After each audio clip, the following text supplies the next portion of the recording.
All right, elsewhere in the Bay Area, undecided voters went to a debate watch party in Menlo Park, hoping to get a better sense of the candidates and how they think and their positions on things.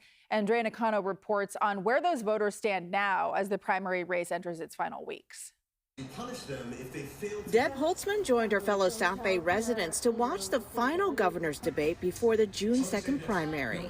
It's really hard in these short little responses that the candidates are able to give to get a sense of what they're really for. For Holtzman, she was curious to hear about the candidate's stance on the issues she cares about the most. Early childhood, access and affordability, would love to see a free system, universal health care, climate, maybe as the most important, because that's the one where we're really headed toward irreparable, irreversible damage. While the candidates touched on some of those issues, Holtzman feels the format of the debate didn't let the candidates speak in depth about what they would do if they were elected the next governor. I was frustrated that different candidates got different questions. I kind of like the lightning rounds where they all had to answer the same question. Edward Schlesinger with the Debate Roundtable Committee held this watch party to get the community together to talk about the issues and the candidates. As Schlesinger navigated the discussion after the debate, at least half of those in the room were left not knowing who they were going to vote for.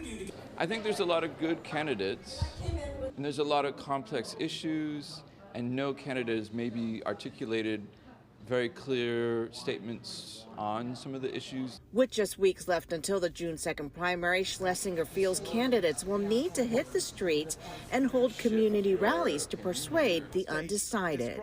I think it's going to be up to the candidates to come through and present themselves and come out to the voters in a maybe one-on-one, more like in the present moment, kind of in the present location kind of way.